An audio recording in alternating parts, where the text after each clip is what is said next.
la bojanala le le ratang le kgathalela batho jaaka tautona jaaka le rona re emetse go tsamaisa meamuso ya puso e kgathalang ka batho le dikompone tse di kemetseng ka nosi go mo re ntse re sa go bone mme o ntse a go gwetlha jalo ebile a go eteletse pele ke le leboge jalo natural selection le dikompone tsotlhe tse di leng gano le jaaka ga le phutholla yone mindset change le phutholla yone reset agenda. This is great example of how adapting a fully participatory approach, forging strategic partnership and maintaining effective collaboration can provide a solution to human-wildlife conflict. Bagolwane go tswa mo metseng e methano ya Seronga, Gonotsoga, Eretsa, Betsa le Godigwa ba supa fa ba itumeletse lenaneo le la Elephant Express Bus le le simolotseng ka ngwaga wa 2020. Bana ba rona ba sireletsegile hela thata jaaka ke sa tswa go bua gore ke bana ba ene gore ba tswa mo merakeng ko masimo ba patalesa go taka dinao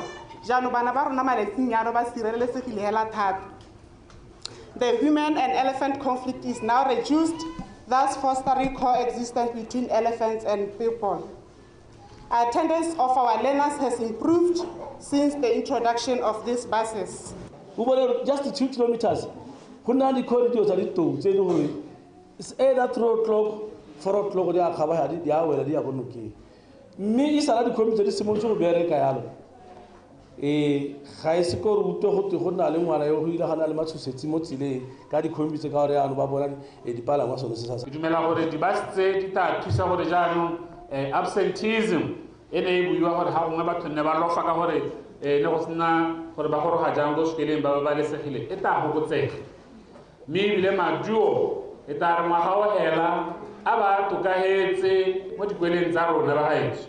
Being high, ha mo di companies di direla mo lefatsheng leno di gwetlhile go nna le mmowa wa go itirela le boja mmogo jaaka go tlwaelesegile gape go le mo lenaneong la go fetola ka go dirwang dilo ka teng la mindset change. Mpho Aaron, BTV News, Seronga. Moemedi yo fapegileng kwa lefatsheng la Korea Retoni Chey o phaketsa ile go ipega kwa ofising ya Tautona Dr. Mokgweetsi Masisi. Botsalano jwa lefatshe la Botswana le la Korea bo simologile moragonyana fela ga boipuso jwa lefatshe leno mme mafatshe o mabedi a tsweletse ka go akola ditirisano mo mehameng ka go farologana ke ikantse khumalo ka pego. Mafatshe a Botswana le Korea a ipela ka ditsamaiso tse di tsamaelanang di tshwana puso ya batho ka batho go tlotla molao le ditshwanelo tsa setho. We firmly recognize Korea for its sovereign rights and its commitment to international peace and good order. We are joint members of a number of organizations which goes further to confirm our commitment to shared values. So on the diplomatic political front, we seem to be aligned. Lefatshe la Korea le balwa mo mafatsheng a tlhabologileng mme Tautona Masisi o la kgoletse go bo le kgonne go godisa itsholelo ya lone ka maranyane fela le ntswa le sena di tsa tlholego. Lefatshe la Botswana le ntse la kola ditirisano le lefatshe le mo go tsa itsholelo tse di akaretsang go agiwa ga ditsela tse di tlhabologileng go rala lefatshe leno. There's a lot of work we're doing with South Korea and its institutions, particularly in the field of engineering and water management. Among the first of the major collaborative projects we undertook was the construction of roads in Botswana to very high standards. But we used to do more. We want to do more. Botswana is open for business and investment, whether through your financial services and management or direct investment where you locate your enterprises in Botswana. Ntse kwa bokopanong jo moemedi yo hapegileng yo o na neela Tautona mokwalo wa taletso go tswa kwa go Tautona wa lefatshe la Korea o la letsang Tautona Masisi phuthego ya lefatshe la Korea le mafatshe a Afrika e tla tshegediwang ke lefatshe la Korea ngwaga o tlang. Ke kantse khumalo Botswana Television Gaborone. Wetso Tautona Dr. Mokgweetsi Masisi o tlhomile Rre Cornelius Callens Dikop go nna mookamedi wa banka ya Botswana go simolola gompieno kgwedi eno le malatsi a le 23. Tautona o dirile se ka thata ya ifilweng ke tsetlana ya 112 ya molao motheo wa lefatshe leno. Redicop o dirile dithuto tsa kgodiso ya itsholelo kgotsa Master of Arts in Development Economics go tsweng kwa Williams College kwa Hatseng la America. O na le dingwaga di feta 22 e le modiredi a kile a bereka e le modirelapuso a le kwa bankeng ya African Development Bank. O na le kitso e tseneletseng ka tlhokomelo le tiriso ya madi a setšhaba ga mmogo le kgaoganyo ya one. Go simolola ka 2019 go tsena ka ngwaga wa 2020 e ne e le mookamedimogolo wa African Development Bank. Fa ka 2018 go tsena ka 2019 e ne e le mokwaledi-mogolo mo lephateng la ditswammung maranyane e le kgotetso ka nako eo. Ka dingwaga tsa 2022 go tsena ka dingwaga tsa 2022 le 2018 e ne e le mokwaledi mo go tsa kabakanyo ya madi a puso mo lephateng la madi. Ntle le mo Redicop o nnile leloko la bogogi mo dikomponeng ka go farologana go balelwa e le modulasetilo wa baokamedi kwa dikomponeng tsa Diamond Trading Company Botswana, Deptswana le company ya DBS Group. Tona wa botsogo Dr. Edin Dikoloti a re go botlhokwa gore lefatshe leno le dire gotlhe mo le ka go kgonang go tlhomamisa gore le tswelela pele mo maikemisetsong a lone a go nyeletsa bolwetse jwa HIV/AIDS a tlatsa ka gore mo nakong eno le setse le dirile tse dintle ka ebile le kwa setlhoeng lefatshe ka bophara mo dikgatong tse le di tsereng kgatlhanong le bolwetse jo. O buile se fa a bula semmuso phutego ya malatsi a mararo ya UNAIDS mo toropokgolo Gaborone. Terry Makgweng o na le ko. Lefatshe leno ke lengwe la mafatshe a mathano a setseng a fetile seelo se se beetsweng mafatshe lefatshe ka bophara sa bolwetse jwa HIV/AIDS sa 95 mo godimo ga mo go tlhalosiwa fa go anama ga mogare wa HIV go fokotsegile ka selekanyo sa 66% fa e sale ka ngwaga wa 2010. Se ke phethelelo e kgolo e go dumelwang e tshwanetse ya totomadiwa ka jalo phuthego e tla fa bana le seabe kaedi ya se se ka dirwang go ya pele ele maiteko a go nyeletsa bolwetse jwa HIV/AIDS. We have all experienced the epidemic evolving from a time when HIV was a death sentence to having high levels of testing, treatment coverage, and viral suppression at 95, 98, 98. Maintaining high levels of treatment coverage and viral suppression is essential for the good health, longevity, sexual and reproductive health, and well-being of people living with HIV and AIDS. Go aga botsalano jwa setsadi jo bo tiileng mo setšhabeng ke sengwe se go tlhalosiwang se ka fokotsa go anama ga bolwetse jwa HIV/AIDS bogolo jang mo baneng ba basetsana ka jaana ba sa nonofa mo go kalokalo. To make a truly lasting impact, we must delve into health system strengthening activities, build stronger collaborations with the communities we serve, and engage with civil society groups. These partnerships are essential in bringing integrated services to individuals at all levels, ensuring that no one is left behind. Phuthego e gape e tla fa bana le seabe sebaka sa go sekaseka dikgwetlho tse ba kopanang le tsone mo twantshong ya bolwetse jo le go ta ka ditsela tse di ka dirwang go ya pele.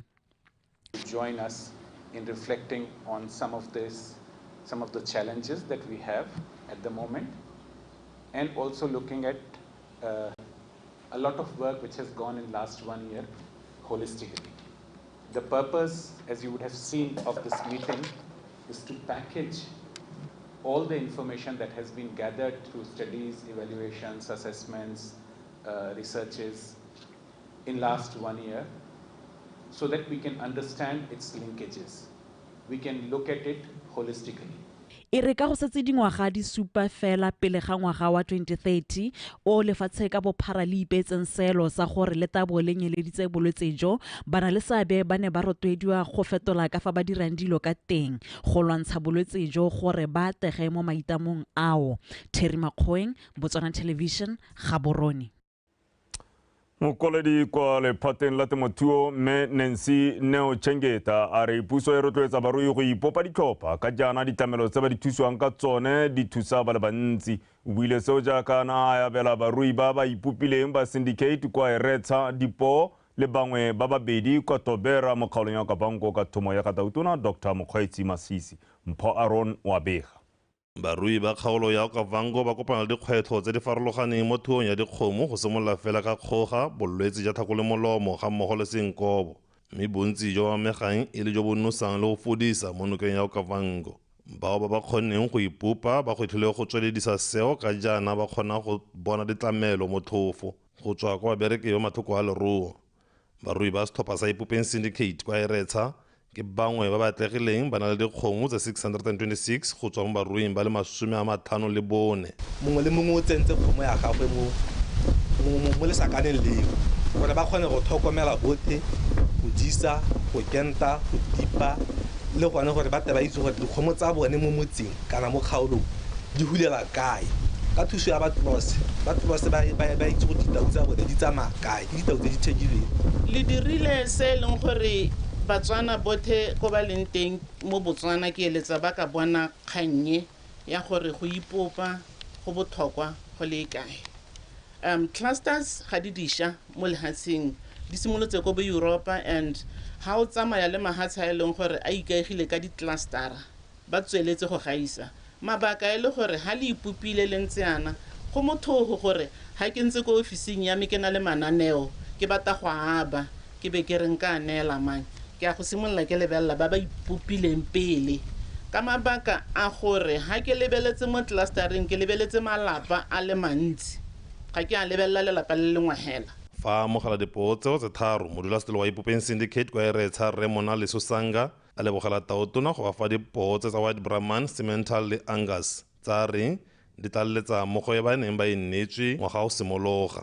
Bana ba ka kwana thata bone ba ipopa a ba hiwe tšhono ya go ya ko ba go ithuta re kgone go itse le go lemoga bomosola jwa dipoo le kgwediso yone ka diata tota e tewa yo re kgone go na le kitso ya tee batho bambing re ka leboga thata ga le gore dilo tsa rona di ka nna gone yana soloela gore plight e ka nela Botswana jotlhe ra tshwaraganela kgetse ya tsie. Kwa merakeng ya Tobera 1 le 4 re Moyoyo Tanago le re Nyeru Simon ba ba abetsweng dipoo tsa Simmental mongwe le mongwe ba re mpho eo e tla thusa go atolosa leruo la bone. Ke na le tshologelo ya re taotona wa re gakologela bosego le motshegare, mme go ya amogela ga me yana ga se gore ke nna hela jaaka go thwile go thweng ke ya rame meraka yotlhe ya Tobera 4 ke ya rona ba keiša ka re Tobera 4 ke keiša ka sarwa. Ke lebogetse hela thata gore ntse a dira yalo hela mme modimo le ene tota ka nna le ene tota hela gore nna ka tsama hela ka a tshwere thobane hela yana ke koloi go mole jaanong ra leboga tota gore taotona o re hile botshelo po le nna ke tlo go nna ke tshwana le yo mongwe jaanong ka seo botsadi ra leboga po e ga ya tela Nyeru a le one hela mo botshelo jwa gagwe re thatela rothe mo Sakeng ke na le dinamanyane tsa me le tsone tse di 20 mole jaanong tota le nna ke bona gore botshelo tota ke bo bone jone bo lebagane le Nyeru. Irika bangwe ba ruela mo diemong tse di bokete tse di motlhaba ba gakolwa go seka ba nyema moko ba tswelle ka go nna lerato le bopelotelele mo thuong ya bone le go nna ba amogana maele a thuo le ba bangwe. Mpho Aron, BTV News, Eretsa le Tobera. Mohumagadi wa ga taotona Meneo Masisi o gateletse botlhokwa jo gore merafe e tlotlomatse be ikgantshe ka ngwao ya bone. Mme Masisi o kaile gape fa setso se thusa go bopaganya merafe. Mohumagadi wa ga taotona o buile seo kwa moletlong wa ngwao wa ngwaga le ngwaga wa Mbungu wa Katimana kwa Shakawe. Tiny Tsukudu le Tsholofelo Tombale Kapego. Moletlo wa ngwao wa Mbungu wa Katimana o tshwara ngwaga le ngwaga ke mokgatlo wa Mbungu wa Katimana go boloka le go rutana ngwao ya Hambukushu. Mokgatlo o sa tswa go dira taotona Dr. Mokgweetsi Masisi le mohumagadi wa gagwe Neo Masisi go nna maloko a mokgatlo. Mohumagadi Mme Masisi yo a neng a le teng mo moletlong wa monongwaga wa kgotsa tiragalo a tlhalosa fa e le tsela nngwe e maleba ya go boloka ngwao ya bone. Ngwao ye le tsweleng le somarele hela jana ba gaetsho ka go bongwao ke serite ngwao e bopa tšhaba ya ga tšhaba ngwao e bopaganya tšhaba mme gape ngwao e re gakolola kwa re go tswana ngwao gape e supa ka ga re harologanyeng ka teng mme pharologanyo eno e le pharologanyo e leng gore morahi mongwe le mongwe wa e tlotla. banana ba motse o ba rotloeditse go nna le seabe mo mokgatlong o le go dirisa ngwao ya bone go dira letseno mme ba godise itsholelo ya kgaolo ya bone. A re bone banana ba Shakawe ba tshwaragane le botsadi, making this festival bigger and better, making it 2 to 3 days. Re kgone go re bajanala kwa America kwa re ba re next year re on, and we guarantee you gore o tla kgona go ngatha tsodilonyana 2 minutes, o tla kgona go eta ka samushima wa go pagama dipitsi ko nga masere wa go Delta Ray. Mme ke a dumela gore mpalamente ka pinga a lo rwa gagologelo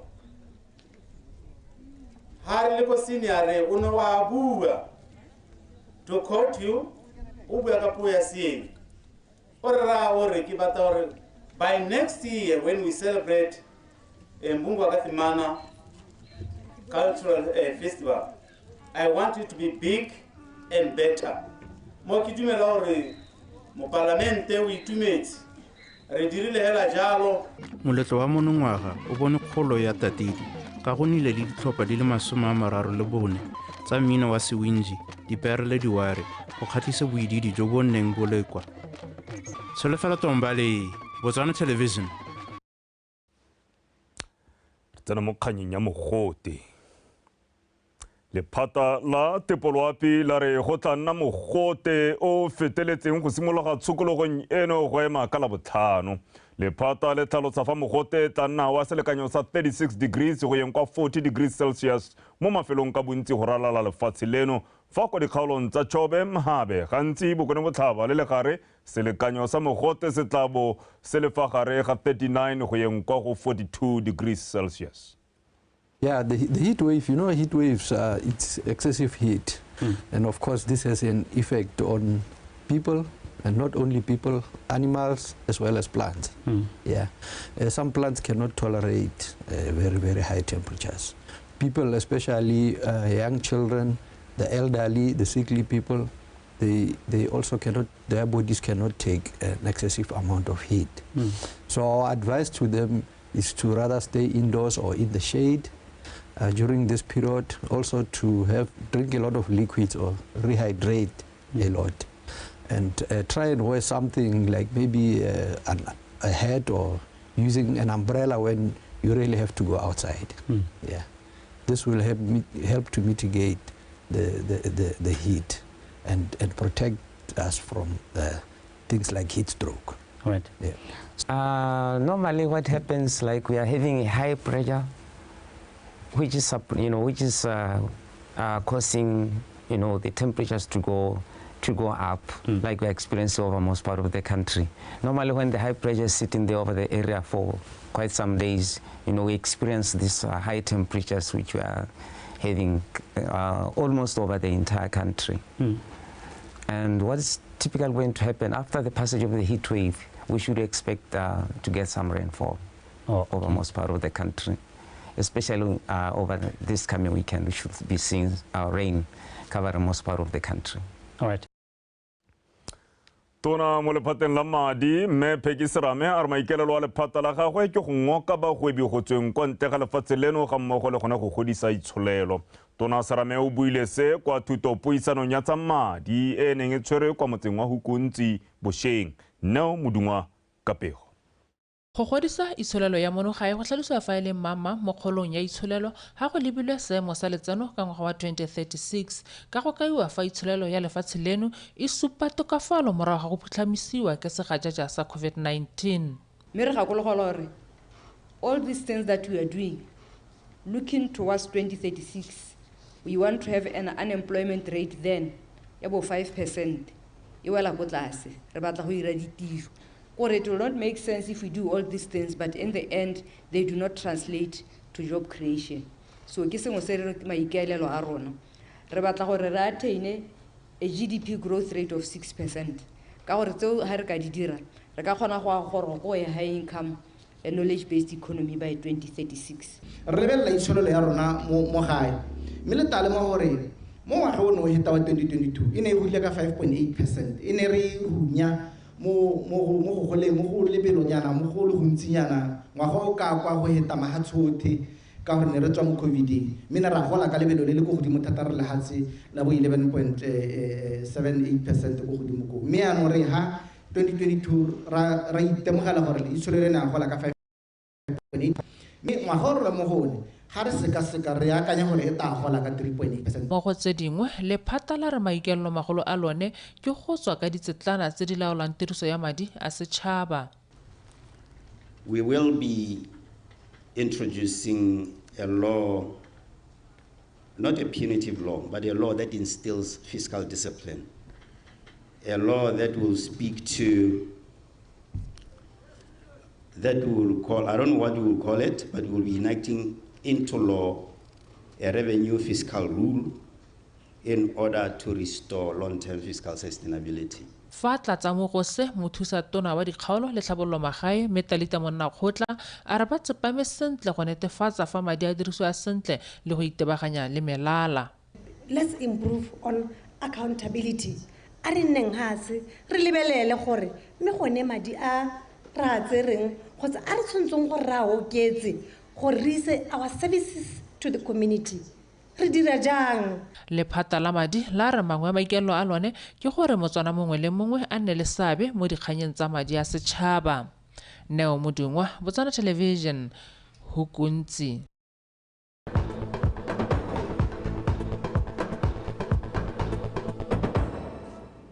O tswa le gone o tshubang segwana sa gago sa ditshwantsho dikgang ke tsa Botswana Television tsatsi la mosupologo e le dikgang tsa nako ya bosupa mme mo maitekong a go rotloetsa banana le bomme banni ba motse wa Maunatlala ba butse semmuso lefelo la banni ba ka fitlhelang ditlamelo mo go lone le la agilweng ke ba mokgatlho wa bobelotlhomogi wa Robert and Sarah Rothschild. Maikemisetso a lefelo le ke go rotloetsa maiteko a lefatshe la Botswana go nna lefatshe la itsholelo e kwa godingwana ka ngwaga wa 2036. Mamosisiska Kapego Lehelo le na le ditirelo ka go farologana ka jalo le tsisitse tsholofelo mo motseng wa Maunatlala segolo jang mo bananeng le bomme. Go tlhalosiwa fa le na le ditirelo di tshwana dithuto tsa diatla, dikgwebo le metshameko ka go farologana ga yone. Mothusa tona wa lephata la banana bo metshameko le ngwao re Butibili o dumela gore maikemisetso a lehelo le a tsamaelana la lephata la gagwe ka le itebagantse le go godisa mohama wa bodiragatsi ngwao le metshameko. Jaanong le rona ka goe ke incubator radio tse ke di buileng tse tsothi batho ka dikitso tsa bone di ka thubiwa ha ya re ba tswa yaanong ha ba go investa elsewhere ba go tokahatsa lehatshe ka bophara ka dikitso tse ba di tsereng mo centereng yone. So the internet also ya go thusa gore re goroge ko di marketing tse di kgakala. Global markets will be able to access it ka dikitso tse re di tsayang mo interneteng. Lehelo le gape le akaretsa botlhe ka le supa maiteko a banni ba motse le puso go neela mongwe le mongwe sebaka sa go tokafatsa matshelo a bone. Ditshekatsheko tsa bone ba ne ba ithala go le maleba gore ke nako jaanong ya gore bana le bogole re ba ntshe ko mahure le bone re ba include mo community engagement center e hae. Me community engagement center jaaka ke supa ga se a banana hela go na le bagolo ba bana le talente e leng gore ga re yanye re le banana e leng gore ka moso ke yone tebe e tsholetsa serodumo sa lehatshe la rona le Maunatlala. There'll be many things that will be used. This facility will be used to help people in this community develop craft trades where they can earn money, hopefully for sustainability. Ke batla go le kopa le ba Maunatlala gore e re tsatsi lengwe ga le ntse le seka maina a ditiro tsotlhe tse di bone di dirwa mo Maunatlala including le yone tleliniki tota thele ko le bone gore a le ka seka la acknowledge ka tsela nngwe bobedi jo. Lehelo la Community Engagement Center ke tshwaragano gareng ga lephata la MISAC le kalana la Botswana Global Health Initiative mokgatlho wa bopelotlhomogi wa the Robert and Sarah Rothschild. Mise e ne le ka maiteko a go atolosa lehelo la metlobo wa dibuka kwa Maunatlala le la agilweng ngwaga tse 3 tse di fetileng. Mokgatlho o o ikaelela go aga dikago tsa pelegi mo kekelong ya motse ngwaga o tlang ka kgwedi ya Ferikgong. Mamosisiska, BTV News, Maunatlala. Motusa tona wa thuto le tlhabolodikitso mme Naniki Makwinja wa kgoletse moepo wa jwaneng le dikhamphani tse di direlang mo go one go bo ba abetse banni ba motse wa Matšhana di-caravan tse pedi tse di tla dirisiwang e le diofisi tsa kgotla le boroko jwa barutabana. Dikhamphani tseo gape di abetse banni dikoko tsa nama ga mmogo le didirisiwa tsa temothuo ya merogo tsa maranyane a hydroponics. Emmanuel Rapoa Kapego.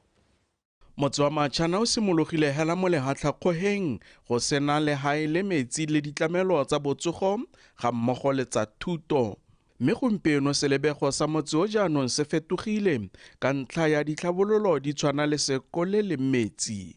Ka thulaganyo ya go busetsa mo setšhabeng se ba gwebang mo go sone, dikhamphani di le mmalwa tsa tshwaragana le moepo wa jwaneng go atolosa ditlhabololo mo motseng o tsweletseng ka go gola. Pota cabineo ya boroko wa mo go kgobetso ga se seo se re sa motlhogo. Madi a neelwa lephata la thuto a tlhella kgakala. Mme ke le leboge thata ba dipota cabine gore betso di dirile tiro le dule le bogo le ga goromente. Price tsotlhe di godile tsa dipetrole tsa steel and in the industry ke itse ba dirisa a lot of steel. Go raya gore in terms of profits ke belela gore go pitlagana ha go na le sengwe se kananyana wa tlhaloganya Mr. Coase this side ha le go na le sengwe se kananyana sa dipoelo mme mo gare ga sone se se kananyana seo be ba bona go tshwanela gore ba ngathele Matšhana. Ke lo leboge thata le go hirwa mo mmaeneng ditiro tseo di bonale di tle di tshetse Batswana ba rona. Dimpho tse di solofetswe go nonotsa boleng jwa ditirelo tsa bogosi, sepodisi ga mmogo le thuto. We salute all business partners who chose to contribute significantly to Matšhana. We are proud as the Botswana Jwaneng Mine to work with these business partners in creating impact within the area of our influence.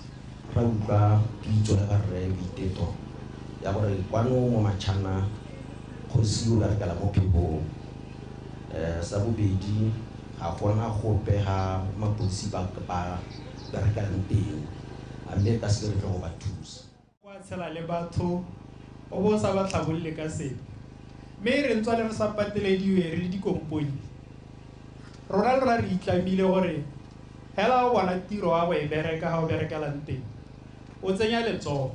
Kgosi wa motse a lebogela ke monokeng ya Motia.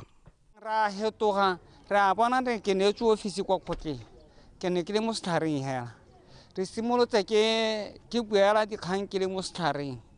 We just want to say thank you, Botswana, hore malatie ba tlokomela Botswana. Sentle. Ba tsa di company tsa Botswana ba di tlisa kwano go jwaneng le rona re thusa batho. E re ka thuto e le seikokotlelo sa boammaaruri ka e ka thusa go tsisa ditlhabololo tsa sennelaruri e le jwa e le yone bogadi bo gaufi go ka lwantsha le go fedisa lehuma le gone go godisa ditlhabololo. Emmanuel Rapoa, BTV News, Matšhana. Me makor di konetelle ka tse di monnatšana gape mogokgo wa sekolo se se botlana sa Ngwatsau kwa kgaolong ya Morolong re Mmitsi Moilwa a re o lebogela batsadi go nna le seabe mo dithutong tsa bana ba bone ka go dirisana sentle bontle le barutabana segolo jang go ntsha madi gore bana ba kgone go kampa mo sekolong ka nako ya ditlhatlhobo. A re seo se dirile gore sekolo seo se tswe ka tse di tsididi mo madiong a lekwalo la bosupa la ngwagola. O buile seo kwa Kabodimphong kabodietsele ya maduo a bosupa a ngwagola e ne ntshwere ko Bošeng. Pelpuduhudu Kapego.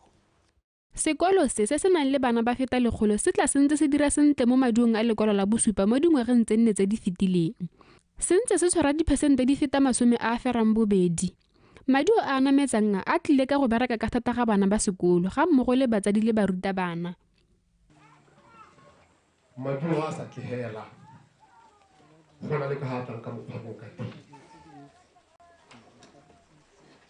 Setheo sa rona sa gompieno sa re unity is our strength. se sothe se buile mahoko sa heditse re tshwaragane ka mokgwa o ntseng jalo re bereka jaaka team ga ke bua ka sekolo hela bagaetsho sekolo ke ha dilo di simologang teng mokgolo yo re le ke matishara and matishara ba ila tiro entle bagaetsho ga ra tshwanna go etsa motlholo ba ila tiro hela entle ya go lebella gone gore bana ba dira mo dithutong tsa bone ba pasa jalo ya ka maduo a itshupa mme ke dumela gore e tla re ntse re tsamaela ko pele re itemogele gone gore barutabana ba rona mo sekoleng sa Ngwatsaung ba ira trumo tota yone ya e re ka ibitsang re ke yone vocation tota ya borutabana e re ka kgetsi a tsie e kgona ke go tshwaraganelwa ba nnile batsadi ba motse wa Ngwatsau ba itlamile go rotloetsa bana go ntsha maduo a nametseng ka nako tsotlhe ke le mogala ya gore molwana se gore bona bona le tlhokolo le karokano tlhokolo ke le setse morago mo dio tse di mo di tsamaisong tse di tse di le gore ke khoba mo gone ke kutlano ya ke one le ke ithetse ke le teng ya re kutlano ya go tshwara ka mebelo kana batsadi ba ba sa tleng diphuthegong tsa bana mo Ngwatsau mo sekolong re ba kgona hela ka go ba direla mokwalo ra kgona go kwalla motsadi gore re matla ka kwano sekolong motsadi a batla ikitleditse ka gore tota bone ba ke batsadi ba ba kelo tlhoko mo thutong ga ba ke ba gana sepe ba kgona go tla ha re ba ditsa ka mokwalo re netse ngwana le kwano barolong ka kakaretso go tswa ha gwa ka go godimo ka kwa ke community very supportive mo education lo rotloetsa bana ha ba le mo sekoleng ga lo rotloetse bana hela lo rotloetsa le matitšhara mo go tse dingwe bodiredi jwa sekolo bo na le dikgwetlho tsa letlhoko la boroko jwa barutabana le gore maranyane a inthanete ga ise a fitlhe kwa sekolong sa bone gore bana ba kgone go ithuta ka botswapelo batsadi le setšhaba ka kakaretso ba rotloediwa go nna le karolo mo dithutong tsa bana segolo jang ka maduo a bana a wela tlase ngwaga le ngwaga Paul Puduhudu, BTV News, Ngwatsau.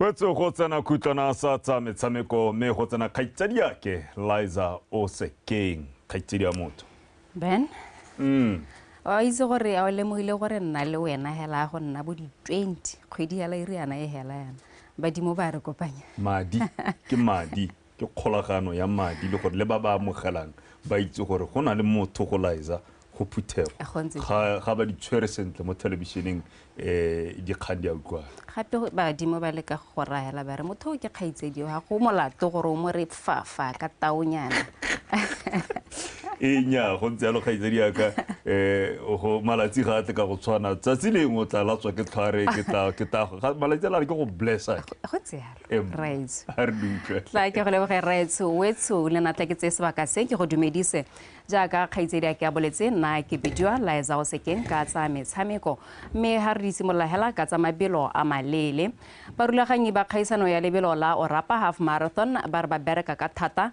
go netehatsa ha dithulaganyo tsotlhe tsa lebelo leo di tsamaya ka thelelo barulaganyi bao ba ne ba tsweletse ka dipaakanyo le gone go ngoka batabogi mono ga borone maabane a re utlwe go etletseng ka kgomotso sefako morulaganyi mogolo wa lebelo leo Zenza Hitchfield a re ba tsweletse sente mo go baakanyetsa lebelo leo la tlhalositseng fa ba setse ba na le dipalo tse di kwa godimo tsa ba ba ikwadisitseng a re sengwe sa ba berekang thata mo go sone ke go netefatsa fa go tsena kwa Orapa go nna motlhofo local organizing committee e leng gore ke bo mme le borre ba ba lebagane le tse e leng gore di harologane bo security bo di permit bo tsa maroko hela jalo le jalo mme mo bogompiekong ke gore hela ka o setse o registera automatically re setse re go direla permit re le ka gone go hegosa le go tlhalosa gore dipalo tsa rona ka di go godimo e se ka re ka tsatsi la Orapa half marathon e be le gore yaanong re nna le di challenge tsa gore batho ba ka tsena yang gone mo Orapa yaanong nka rotloetsa hela gore batho ba tswelele ba registere go santsane go na le nako go itse gone gore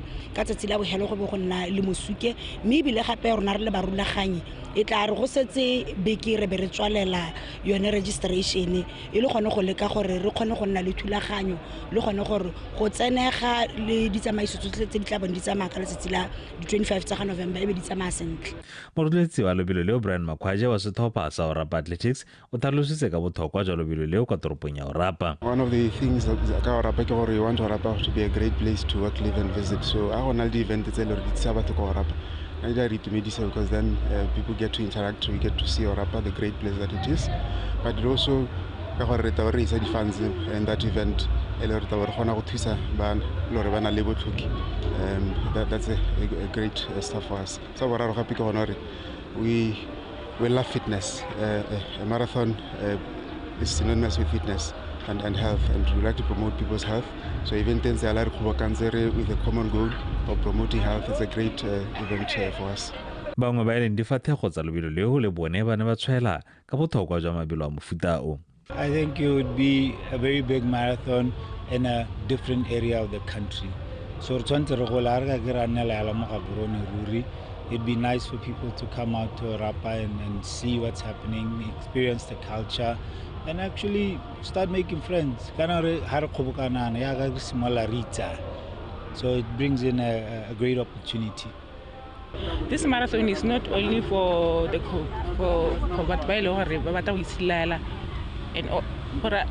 even the athletes season 2024 they can come and prepare for the Olympics. This is the start of the preparation for the Olympics. Yes. Lebelo la Orapa Half Marathon le tshegediwa kgwedi ya Ngwanatsele a la 25 kwa toropong ya Orapa kwa mofenyi wa lobelo la Mmamala 21 kilometers a tla ikgapela 20,000 pula fa ile motswakwa fa Botswana ba ke ikgapela 25,000 pula ka go bomela ka go borre. Khomzo Sefako, BTV Sport, Gaborone. Letso jaanong ha re lebatsa kgwele ya dinao setlhopha sa Notwane se hentse sa Mogoditshane Fighters ka nno ile ngwe go lefela mo motshamekong wa beke ya bobedi wa league ya First Division ya Kakwano Borwa o neng o tshamekela jalo kwa lebaleng la SSG mono Gaborone pego ka Kagiso Molelekwa. Ntele mogote o no ntsha kolobe mo hokong motshameko o simolotse ka lebelo le le go godimo dithopa ka bobedi di ne le tsana kgwele bonte fela ba tshwara dino ka bobedi ba bo ba sana tiro e ntsi jaaka ba tshameka morago ba dithopa ka bobedi ba netefatsa fa ba sa letele ba tshameka pele go bona sebaka sa go ka tsaya dithago karolo ya ntha e ya bokutong go se sepe se bonenno. Mo karolong ya bobedi dithopa tsa tswelela ka sameko ente mme go lebega fa ditaelo tsa Mokatisi wa Fighters le Tamulifi di go rugile sentle kwa batshameking ba gagwe jaaka bana ba iponna nno mo motsong 60 fela maswara diphala bonno tsebe a ya kaya ele offside.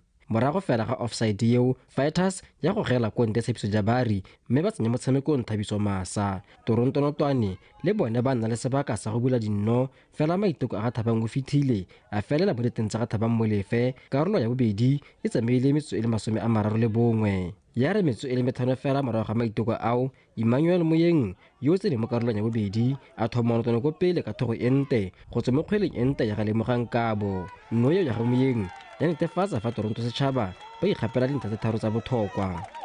We have lost to Notwane, but the game it was an open game.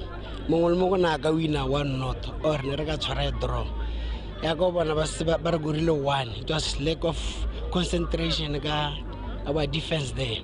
So that ya go bona ba Notwane ba khona go bona chance ba score that one goal.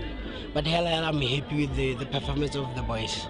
It was a very important 3 points, but we're not to the quality that we wanted to play. Our passing today was letting us down. We are not precise when we went to the first round of boxing. And I think second half we changed because no one attack is limiting our. That's why we changed the formation to 4-4-2 because if you can put more pressure on attacking man, you can get a goal. And it resulted us to give any goal. Mo motshamekong o mongwe wa beke ya bobedi City Paula e fa Phil Tokwe United ka dino le tharo go le pedi ko Tokweng. Kagiso Molelekwa, BTV Sport, Gaborone. Kwa bokhutlong setlhopha sa bomme sa BDF 11 se letse se padimotse sa makufa ka dino tse 3 go lefela mo motshamekong wa kgaisano ya Kwening Extravaganza kwa mabaleng a Gabane United. Phenyo eo e tlogela BDF e le mo maemong a bobedi mo lokong ya kgaisano eo. A rutlepego ka Khomotso Sefako. Motshameko o simolotse go sena dithaselo dipe mo metsotsong ya ntlha jaaka dithopa di tholana meno fela ya nna makgaretšwana a ga Alfred Moswetsi ba ba kgonneng go ithulaganya moragonyana jaaka Nancy Ntshwabi a nosa ya ntlha.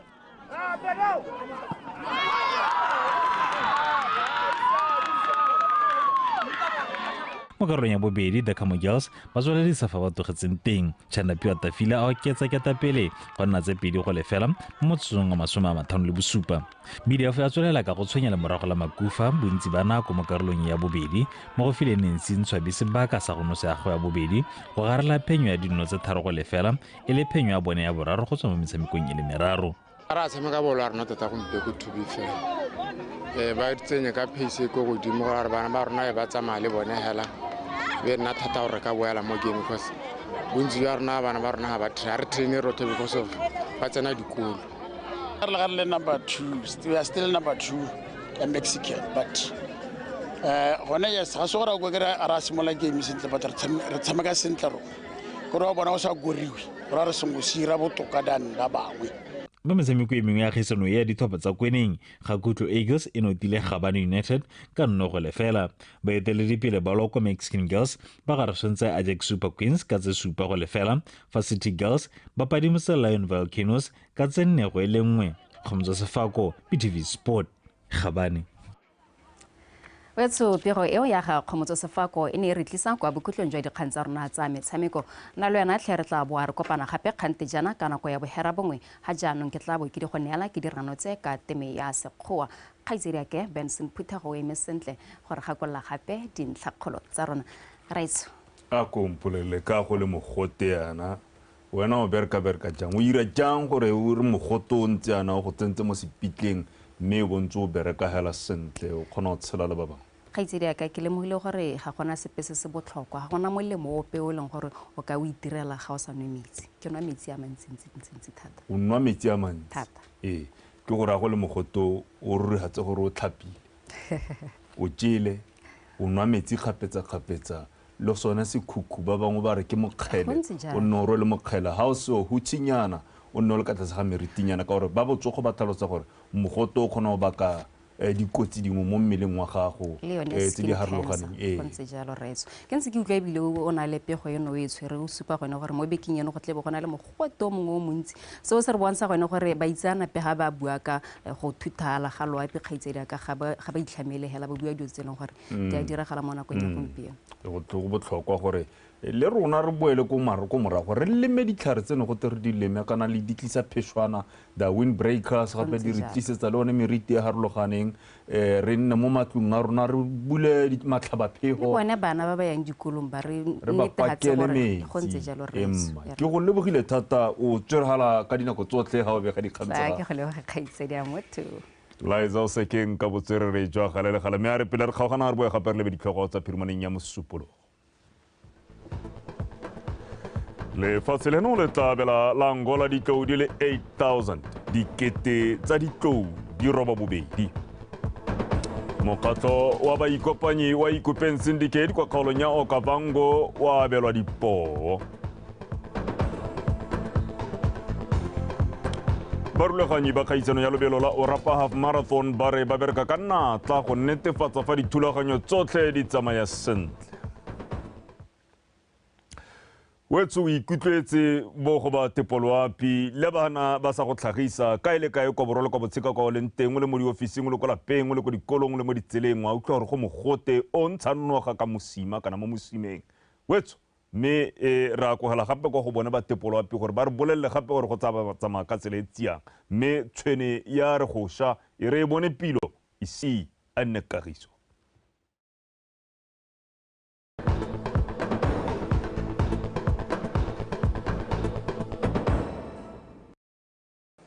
ba ga tsoma dumeng ka mogala ka sa mosalo wa pina ke Paul Victoria go siame a re simolla ka go lebella pula e gatiso mo mosong ono ka nako a borwa bobedi Bosupako ka Zungula Road border Boneko ka Sane Met le ka Zungula Police bongwe ko Plateau Primary School.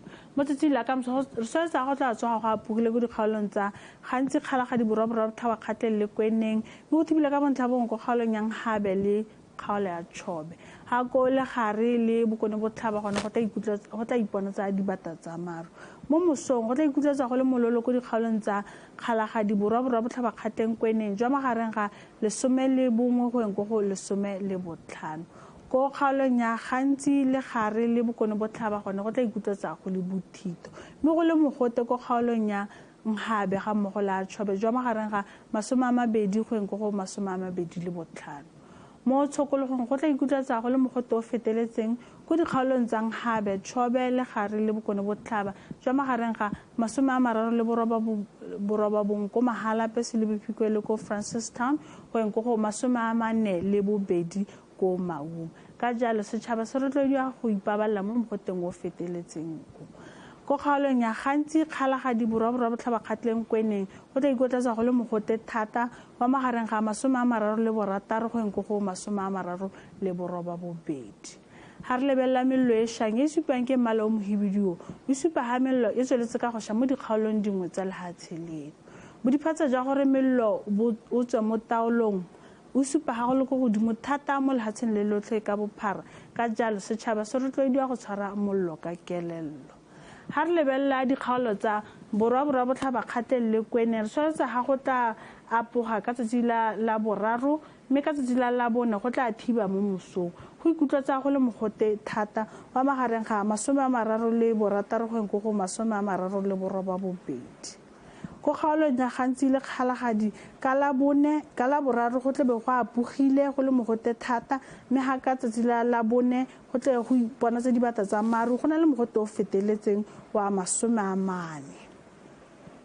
Ko kgaolong ya Chobe le Habe go tla thiba ka bontlha bongwe go na le kgonagalo ya pula diphefo le dikgadima ka tsatsi la bone mme go le mogote o feteletseng wa magareng ga 38 go eng go 42.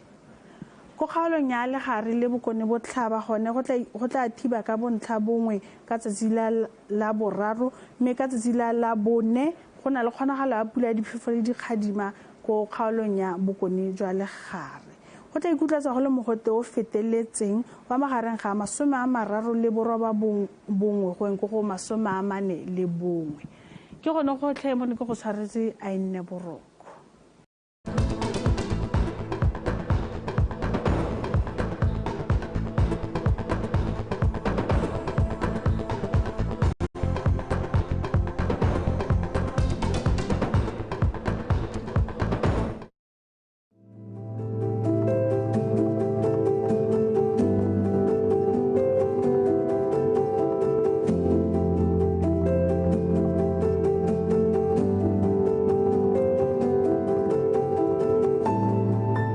When we talk of the smart sports, which is an internet provision by the government of Botswana to us as workers in the travel administration as well as the public, it is not limited to us. It is a free internet which is done so that the general public can even use it. We do not have limits on it. It is free and it is 24 hours. Actually, as we know, we've got the government's new priorities where there is what we call the reset agenda by the President of the Republic of Botswana. It talks of valuing what we have. Take value on the services that you provide. So first of all, I would commend the government of the Republic to have actually looked at this as very positive. You can remember the customary courts as a customary system. We would maybe think of them as a place where you can't even find internet. Now, where does Botswana come from? Where